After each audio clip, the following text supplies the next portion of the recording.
we might kick off. I've been told to keep the session running to time, so it'll be a bit of a time Nazi today.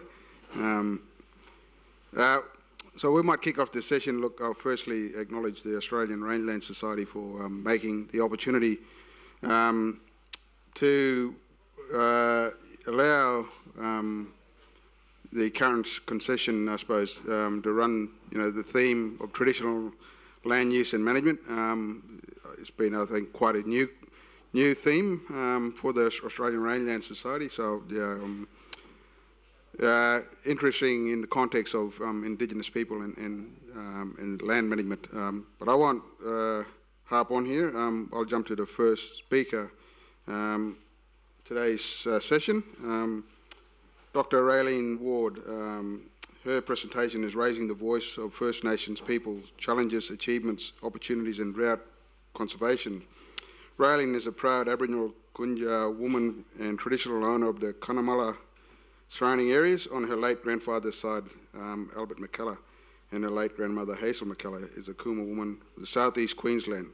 Raelene has been at Uni SQ for close to 15 years, employed as a research fellow and senior academic in the School of Nursing and Midwifery. She has a degree in nursing, masters in health and PhD in exploring Aboriginal people understandings of suicide from social and emotional wellbeing framework, and continues to undertake independently funded emotional commission research in the area of suicide. Without further ado, I'd like to welcome Raelene to the stage. So please welcome.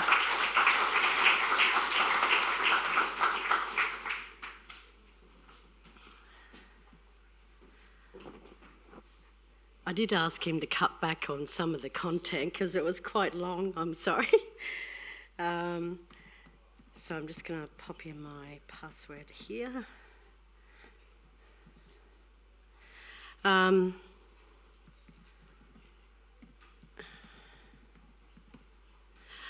So thank you very much. Thank you to the Rangeland Association for selecting my abstract. I was really excited when I got to say I could come to Broome. It's my first time here, so I'm very excited. I get very hot, because I'm not used to the temperature, but certainly much hotter than where I come from in Toowoomba. Where's the little...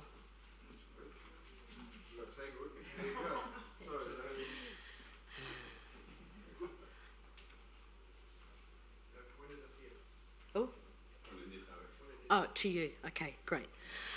So as my presentation is titled, it's about raising the voices of First Nations people whom I engage across 2 states. And I currently work in the Drought Hub based in Toowoomba, and we're one of 8 funded around the country. So I always start off by acknowledging traditional owners, and I acknowledge those traditional owners, the Yawuru people here, on traditional country of where we're having this conference, but also, pay my respects to those that have passed, their ancestors, their elders and their young people for the region of Broome. I'm also going to extend that acknowledgement to acknowledge other traditional owners here in the room and attending the conference. My grandparents are on the left, Hazel and Bert McKellar. So they were drovers in their day, educating all of their children on the road. Education was very much key for them, which has been passed down to us as young people. They were also very connected to their culture, their traditional practices, their ceremonial sites. We all knew a little bit about country, and we continued to learn that. So my grandfather is a Kunya man, so that's who I,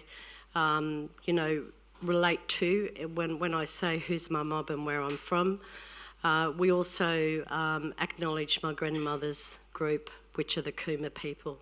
So they're both neighbouring tribes in southwest Queensland, been in the area for a very long time. My grandmother was quite the activist, and also politically, making sure that our people of Cunnamulla and surrounding areas were very much supported when it come to social justice and any legal matters that were occurring back in the day, and we continue to see that struggle.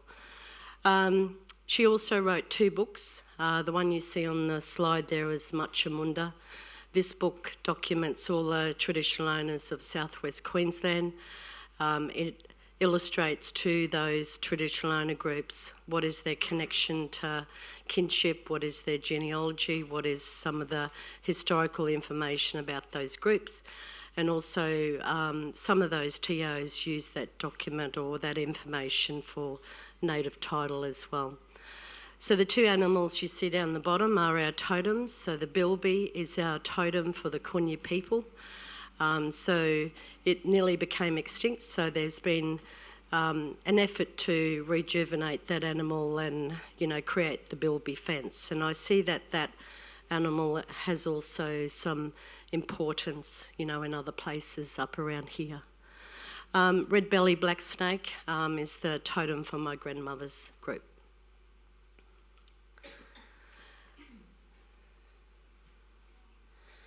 So I come from a nursing background. I certainly don't come as an agriculturer. I don't come with, a science degree, but I come from a health background, which is very much where I, get to, apply a lot of my skill and my knowledge, not only in the conversations that I have with traditional owner groups across Queensland and New South, but I also get to look at new projects where I can build the capacity of traditional owner groups in our area. So I was first in community, first in our family to become a nurse, but also go to university. And I get to share that with, younger people and my own children growing up. So I've been employed at the university for about 15 years. I initially came back there after I did my nursing degree to look at how we can develop research projects with Aboriginal people in a nursing context. I did that for a number of years. I then got the opportunity to come back and teach, Aboriginal and Torres Strait Islander health in our nursing program.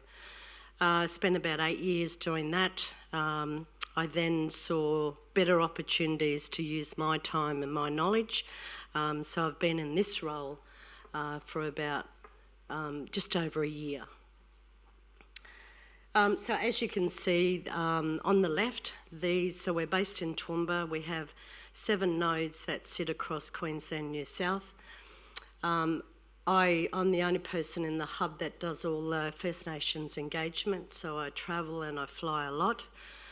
And I make sure that I visit each of those communities across those 2 states.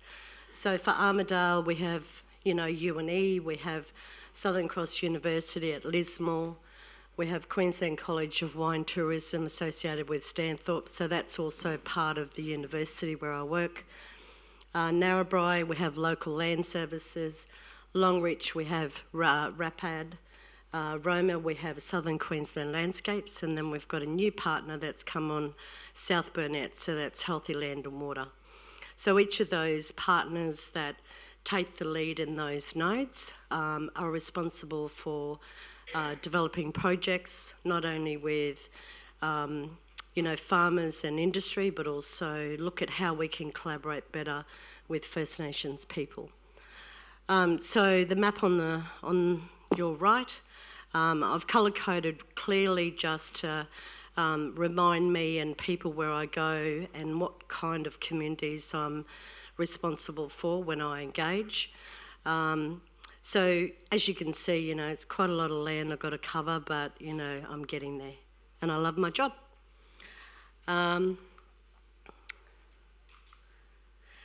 So this one here just gives you an idea of what you see on our webpage. So, just typing in that acronym, Southern Queensland, Northern New South Wales, that will take you to our webpage. I found it useful to make sure that First Nations people were straight up being present in any communication that we have. So identifying whose country we are on is very key, not only for me, but for the people I engage with. So across our hub, these are the number of traditional owner groups and language groups I have started engaging.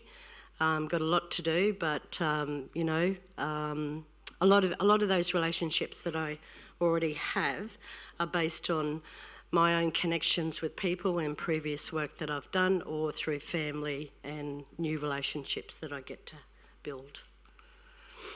Some of the challenges that I've found is that language and the expression and the use of language in relation to First Nations people has always been an issue. So when we talk about drought, you know, First Nations people don't talk about drought, they talk about climate change or other contexts. So it's important to understand the language, how we get to embed those cultural perspectives into future projects, but also how do we build capacity of First Nations people in drought conversations. Achievements, for my engagement, it's really been about how do I self-empower and self-determine traditional owner groups in the hub, and I do that by their leadership, but I also do that based on giving them knowledge as well, and making sure that, you know, if they don't understand a particular document or an expression, I'll get to stand beside them and make sure we do it in a way that's relatable. Listening and taking time is also important, and that's something that I do all the time, but it's also more important to be on country when you want to engage. Some of the opportunities that I've been able to look at in relation to potential projects have been according to this list. And it's also about how do we, you know, look at funding opportunities for First Nations people to participate in drought innovations, be able to look at caring for country opportunities. You know, some of those opportunities exist where we live, but some of them don't. We also know that capacity of First Nations people is very limited, so whilst I'm in this job, I'll continue to make sure their voices are being raised. So thank you.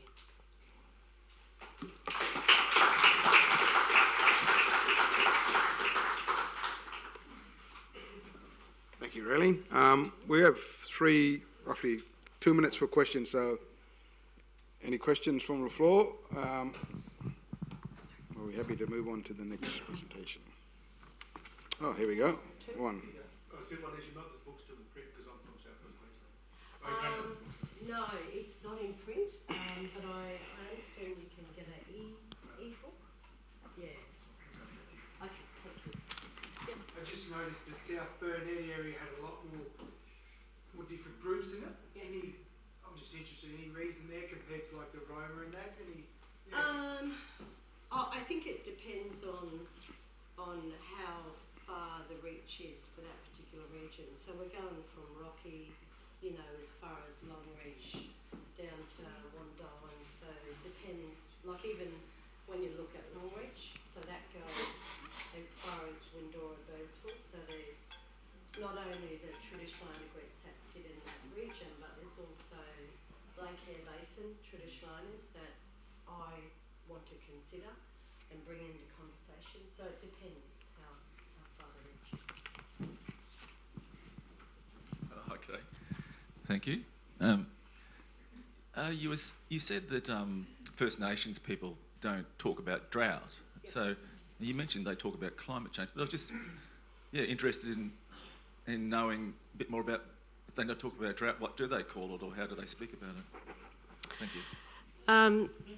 So when I also work in the water space, so I have a lot to do with the Murray-Darling Basin around, you know, pushing First Nations perspectives. And the literature, according to, you know, studies that have been done previously or projects that have been done on the Murray-Darling Basin, a lot of the reference was made to climate change. It wasn't talking about drought. A lot of the conversations would automatically go to caring for country, or you know, what are some of the projects happening on country. So rather than speaking about drought per se, it was very much thinking about other ways to use that language. Yeah, Does that help? Thank you.